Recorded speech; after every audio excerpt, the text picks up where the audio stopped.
L'ancien dictateur Nicolae Ceausescu et sa femme Elena n'auraient jamais permis qu'on leur rende visite.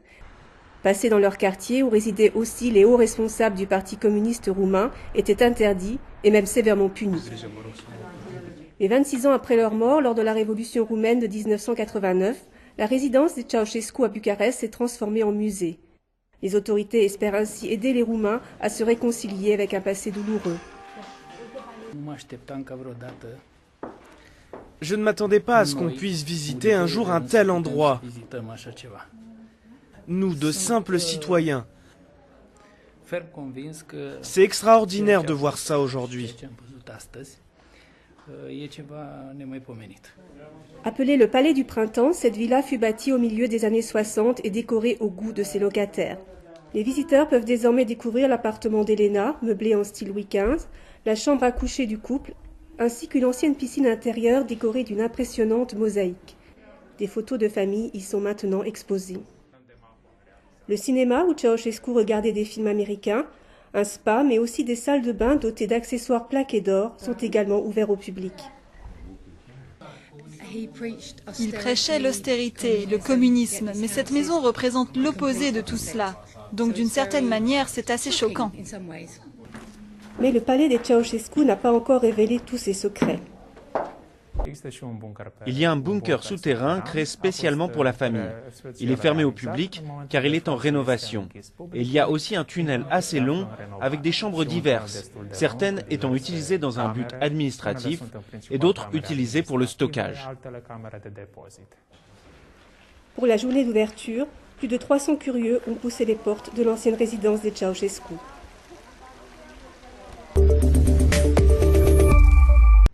Palestine et Abdelhakim ont enfin pu s'installer ensemble. Ces jeunes Gazaouis viennent de se marier, mais ce fut un véritable chemin de croix. En cause, le prix du mariage.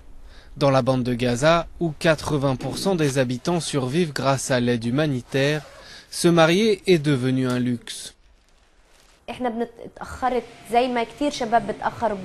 On a repoussé notre mariage, comme beaucoup de jeunes, parce qu'il n'y a pas de travail. Il y a beaucoup de choses à payer. Par exemple, il y a la dot. On parle de 600 à 700 euros. Et ça, c'est seulement la dot donnée par le mari à la famille. Après, il faut aussi acheter les bijoux et les habits. À cause du blocus israélien depuis 10 ans, le chômage a grimpé en flèche et touche 2 jeunes sur 3. Il est de plus en plus difficile de dépenser 15 ou 20 000 euros dans le mariage. Pour réunir une telle somme, Palestine et Abdelhakim ont eu recours au financement participatif en lançant un appel aux dons sur Internet. Pourtant, ingénieur à 27 ans, il n'aurait jamais pu réussir à se marier autrement. La campagne que nous avons menée m'a beaucoup aidé. Quand je me suis marié et installé dans notre maison, j'étais serein, je n'avais pas de dette. Dans cette société conservatrice, ce genre de financement est rare et souvent très mal vu. De nombreux facilitateurs au mariage ont donc fleuri dans la bande de Gaza, des organismes qui réduisent les coûts en proposant des packages au mariage où tous les services sont compris, des photos en studio à la salle des fêtes et qui permettent d'étaler les remboursements.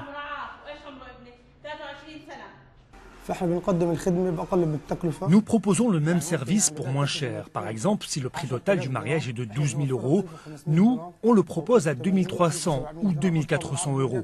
On prend une avance et le reste est payé petit à petit. Plus de 17 000 mariages ont été célébrés en 2015 à Gaza, mais les jeunes Gazaouis se marient de plus en plus tard, et en 10 ans, le nombre de divorces a doublé.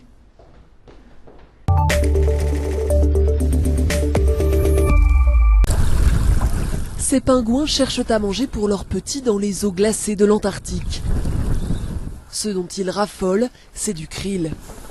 Mais ces petites crevettes, aliments de base et piliers de tout un écosystème, se font de plus en plus rares. Les espèces qui en vivent sont en danger d'extinction. Le krill est le plat principal de l'Antarctique, comme j'aime le dire. C'est une espèce clé pour tout le monde. La baleine et le pingouin en mangent. Et il est clair, d'après les données dont on dispose, même si elles sont limitées, que la population du krill a soit changé, soit migré d'une manière radicale. Ces crevettes translucides ont absolument besoin de la glace qui les protège et leur apporte les algues nécessaires à leur alimentation et leur croissance. Or, selon les scientifiques, la glace est de plus en plus fine, car l'Antarctique s'est réchauffé de 3 degrés ces 50 dernières années. En parallèle, la pêche intensive du krill a contribué à mettre en danger cette espèce. Chaque année, les bateaux en attrapent 300 000 tonnes pour nourrir les poissons d'élevage ou pour produire des gélules de compléments alimentaires à l'oméga 3 pour les humains. Nous avons développé une méthode que l'on appelle éco-récolte, qui nous permet de pêcher le krill de manière durable dans l'Antarctique. Nous réduisons au maximum l'impact environnemental en nous assurant de ne pas attraper d'autres espèces lorsque l'on pêche le krill. C'est important lorsque l'on est dans l'Antarctique de prendre très au sérieux le développement durable. En jeu, la survie de l'une des toutes dernières étendues sauvages de la planète. Pour comprendre pourquoi la chaîne alimentaire dans l'océan Antarctique est importante, il faut se demander, est-ce que nous voulons conserver un écosystème marin intact quelque part? Car malgré la pêche à la baleine, c'est l'un des rares qui reste vraiment intact. Les écologistes militent pour un accord international sur la création de nouvelles aires maritimes protégées où baleines, pingouins et phoques seraient à l'abri de la surpêche et où leur ration quotidienne de krill serait assurée.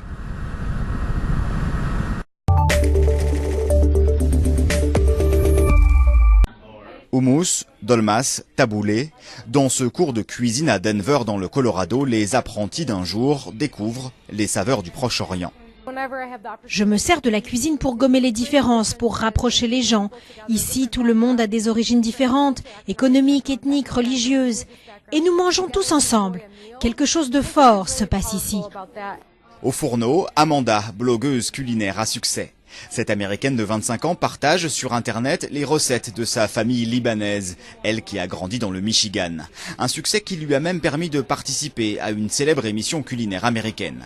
Ici, ses élèves viennent autant pour la rencontrer que pour découvrir une culture et une gastronomie. Les gens ne connaissent pas grand-chose à la communauté musulmane, que ce soit la religion elle-même ou la culture. Avec une montée significative de l'islamophobie aux États-Unis, Amanda espère montrer, à travers ses recettes et son blog, que les musulmans partagent les mêmes intérêts, les mêmes goûts, les mêmes préoccupations que les Américains. Je suis assistante sociale et mon mari travaille pour une grosse entreprise. C'est notre façon à nous de redonner à la société. On vit le rêve américain, nous ne sommes pas ces étrangers que les médias aiment étiqueter. Amanda veut aussi, à sa manière, dénoncer les propos de Donald Trump sur les musulmans.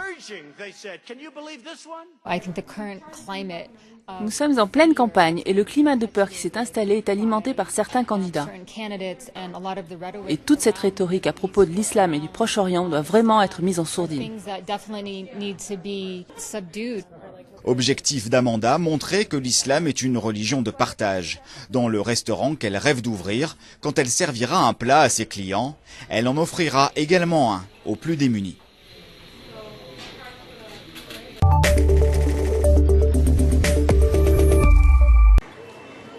Derrière les célèbres monuments du Népal, des siècles de traditions transmises de génération en génération. Après le séisme qui a ravagé la vallée de Katmandou en avril 2015, cet artisanat est plus que jamais sollicité et difficile à trouver. Comme beaucoup de menuisiers, Harry a tout appris de son père, un savoir-faire qu'il a peur d'emporter dans sa tombe. Je leur ai dit de reprendre le flambeau, que c'est notre profession depuis des générations. Mais mes enfants me demandent pourquoi ils devraient continuer, juste parce que nos ancêtres faisaient ça. Ils me demandent pourquoi ils ne pourraient pas faire un autre métier. Le fils d'Harry est aujourd'hui comptable, un choix de carrière motivé par le faible salaire et le manque de reconnaissance du métier d'artisan. Malgré tous les efforts requis par ce travail, la situation est telle qu'il faut se battre pour toucher sa paye. Il y a du prestige et du respect, les monuments, l'art et la culture sont les trésors de ce pays. Mais vraiment, les artisans sont mal considérés.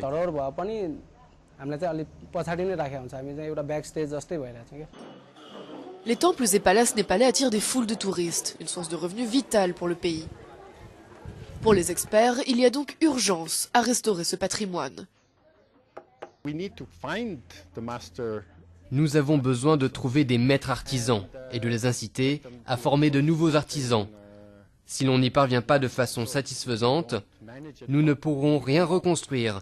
Nous parlons de millions de dollars, mais sans artisans, nous ne pouvons rien rebâtir. En 1934, les artisans avaient joué un rôle crucial dans la reconstruction de Katmandou, ravagée par un séisme d'une ampleur similaire. Mais cette fois, à défaut de mesures pour améliorer leurs conditions de travail, ce savoir-faire pourrait disparaître. Et avec lui, l'héritage culturel.